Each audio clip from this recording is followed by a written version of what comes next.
Good morning, students. Welcome you all to my YouTube channel PEC Academy Kurukshetra. My dear students, today I am here to discuss lecture number 2 of unit 3rd Newton's law of motions of class 11th. बड़ा ही important unit है, जैसा कि मैं पहले भी आपके साथ discuss कर चुका हूँ कि इस यूनिट से नियर अबाउट 15 या 18 मार्क्स का आपके फाइनल एग्जाम में पूछा जाता है। तो इसकी इंपॉर्टेंस को ध्यान में रखते हुए मैंने पूरी यूनिट को नियर अबाउट 40 लेसन्स के अंदर डिवाइड किया है। दिस इज लेसन नंबर 2, जिसके अंदर आज हम डिस्कस करेंगे concept of linear momentum and Newton's first law of motion. इसमें से एक जो क्वेश्चन है 2 मार्क्स का आपके डेफिनेटली फाइनल एग्जाम में पूछा जाता है, तो आपको प्रॉब्लम ना आए, that's why I am here making the video on this lecture and as early as possible I will upload this video on my YouTube channel PEC Academy Kurukshetra. So from there you can download the video and see and learn how we have to attempt these types of questions if it will asked by the examiner in your final exam. तो चलिए start करते हैं आज के इस lesson को। Lesson number 2 बड़ा ही important है। आज हम डिस्कस करेंगे इस लेसन के अंदर concept of linear momentum and Newton's first law of motion. तो सबसे पहले हम बात करेंगे लीनियर मोमेंटम की। Now what is linear momentum? As you know it is denoted by p, इसको हम p से डिनोट करते हैं। It is a vector quantity and linear momentum is defined as the product of mass of the moving body and its velocity. जैसे कि मैं यहां पर दिखा रहा हूं अभी आपको। सबसे पहले हम बात कर रहे हैं किसकी? लीनियर मोमेंटम की। Now what is linear momentum? Suppose this is the body, ये एक मैं बॉडी ले रहा हूं having the mass is say m. इस बॉडी का मास कितना है? m. Suppose this body is to be moving with a velocity is say v along x axis. मैंने यहां पर एक बॉडी ली है जिसका मास है m and it is to be moving with the velocity is say v. Then it will possess some linear momentum. It is to be denoted by p. It is a vector quantity. What is linear momentum? It is defined as the product of the mass and the velocity of the moving body. Means जो linear momentum होता है वो product होता है किस किस का? उस बॉडी का मास और जो बॉडी जिस वेलोसिटी से चल रही है उसका। It is the defined as the product of the mass of the moving body and its velocity. What is unit? अगर हम बात करें तो पहली बात it is a vector quantity. Mass को हम किस में लेते हैं? किलोग्राम में, तो मास की यूनिट है किलोग्राम। वेलोसिटी की मीटर पर सेकंड, तो what is the unit of momentum? That is kilogram metre per second. मैं दोबारा बता रहा हूं डेफिनेशन को। सपोज मैं यहां पर एक बॉडी ले रहा हूं, इस बॉडी का मास है m and it is to be moving with the velocity से v, then it will possess some linear momentum. What is linear momentum? Is defined as the product of the mass of the moving body and its velocity. Mass को हम लेते हैं kilogram में, velocity को metre per second में, तो linear momentum बन गया आपके पास kilogram metre per second. It is a vector quantity, ये एक वेक्टर क्वांटिटी है। अगर हम इसकी डायमेंशन की बात करें तो जैसा कि आप जानते हैं कि लीनियर मोमेंटम को हम m इंटू वी से डिनोट करते हैं। नाउ मास की डायमेंशन होगी आपके पास m, वेलोसिटी की डायमेंशन LT-1, तो आपके पास ये जो डायमेंशन बन के आई इसकी it will be comes out to be m1 L1 T-1। So this is the dimension of linear momentum MLT-1। अब हम कुछ ग्राफ्स प्लॉट करने वाले हैं। सबसे पहला ग्राफ मैं किस किस के बीच में लेने वाला हूं? यू नो जो हमारे पास लीनियर मोमेंटम है it is the product of mass into velocity of the moving body. तो पहला केस मैं ले रहा हूं if mass is constant, if m is constant. मैं जिस बॉडी की बात कर रहा हूं अगर उस बॉडी का मास कांस्टेंट है, वो चेंज नहीं हो रहा, तो इन दैट केस जो मोमेंटम होगा it is directly proportional to velocity of the moving body. तो अगर हम इसका ग्राफ प्लॉट करेंगे, suppose this is the velocity and this is the momentum, तो जैसे जैसे वेलोसिटी आपकी बढ़ती जाएगी वैसे वैसे कोरस्पॉन्डिंग मोमेंटम भी बॉडी का बढ़ता जाएगा। सो this is the graph if m is constant. चले सेकंड केस पे आते हैं हम।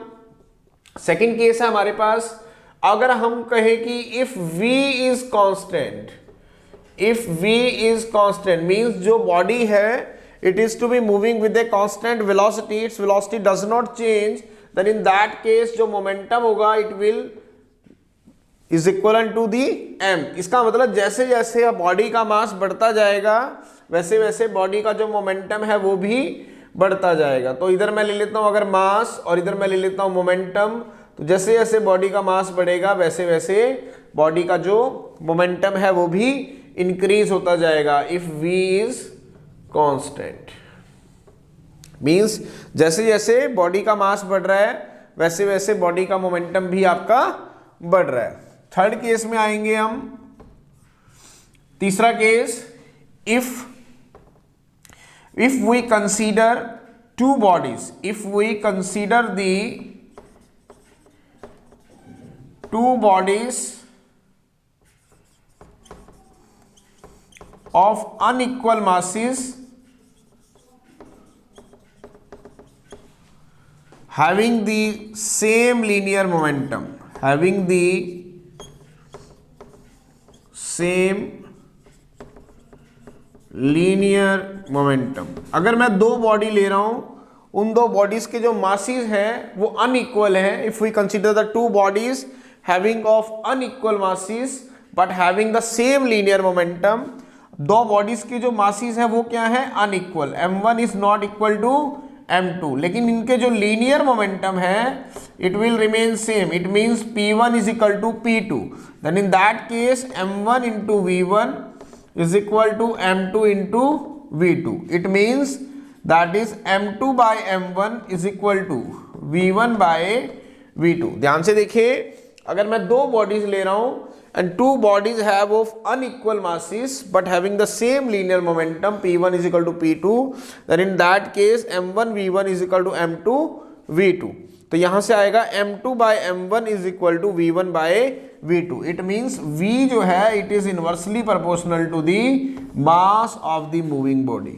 इसका मतलब जिस बॉडी का मास ज्यादा होगा उसकी वेलोसिटी क्या होगी, कम होगी। it means heavy mass body is to be moving with a smaller velocity and vice versa। इसका मतलब जिस बॉडी का मास क्या है, ज्यादा है, उसकी वेलोसिटी क्या है, कम है। इट मींस जो हैवियर मासिस बॉडी है it is to be moving with a smaller velocity and vice versa. यही एक रीजन है कि अगर मैं एक ट्रक की बात करूं और एक बाइक की बात करूं तो ट्रक का मास क्या है, ज्यादा है, तो it is to be moving with a smaller velocity, क्योंकि वो हैवी मासिस बॉडी है तो it is to be moving with a smaller velocity. लेकिन अगर मैं बाइक की बात करूं तो उसका मास क्या है, कम है, it is to be moving with a larger velocity. So this is the concept of linear momentum. Now we come to the next topic, Newton's first law of motion. Now what is Newton first law of motion? This law states that a body is continue to be at rest, a body which is to be at rest is continue to be at rest, or if it is in motion, uniform motion, is continue to be in uniform motion unless or until an external force is applied on it। दोबारा सुनेंगे, what is Newton's first law of motion? A body which is at rest is continue to be at rest, or if it is in motion is continue to be in motion unless or until an external force is applied on it। Means अगर कोई body rest पे है तो वो continue rest पे ही रहेगी, और अगर कोई बॉडी मोशन में है तो वो कंटिन्यू मोशन में ही रहेगी, अनलेस और अनटिल, जब तक उसके ऊपर कोई भी एक्सटर्नल फोर्स अप्लाई ना किया जाए। दोबारा सुने, every body which is at rest is continue to be at rest, और if it is in motion is continue to be in motion unless और until an external force is applied on it. अगर कोई body rest पे है तो वो rest पे ही रहेगी, और अगर कोई बॉडी मोशन में है तो वो यूनिफॉर्म मोशन में ही रहेगी, अनलेस और अनटिल, जब तक उसके ऊपर एक एक्सटर्नल फोर्स अप्लाई ना किया जाए। सपोज मैं यहां पर एक बॉडी ले रहा हूं, दिस इज द बॉडी। अभी आप देख पा रहे हैं कि this body is to be at rest. ये बॉडी तभी तक रेस्ट पे रहेगी जब तक इसके ऊपर कोई एक्सटर्नल फोर्स अप्लाई ना किया जाए। इसी तरह सेम मैनर से अगर कोई बॉडी यूनिफॉर्म मोशन में चल रही है, suppose this body is to be moving with the velocity of say 40 kilometre per our, तो ये कंटिन्यूस 40 किलोमीटर पर आवर से ही चलती रहेगी अनलेस और until an external force is to be applied on it. अब हम कहें कि अगर a train is to be moving on a railway track या फिर car is to be moving on the road with a velocity of say 70 kilometre per hour, but after some time it will be comes to at rest. क्यों आ जाती है वो?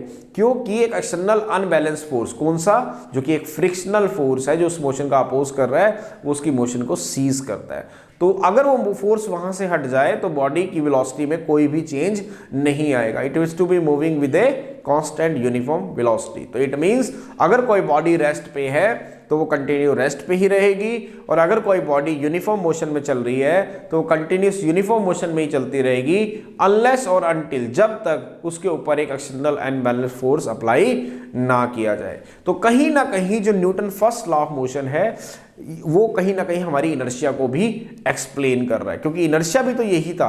It is the inability of the body to change its position by itself, either is a state of rest और of uniform motion. कि एक body की असमर्थता है जिससे बॉडी चाहे तो भी खुद से अपने पोजीशन को चेंज नहीं कर सकती।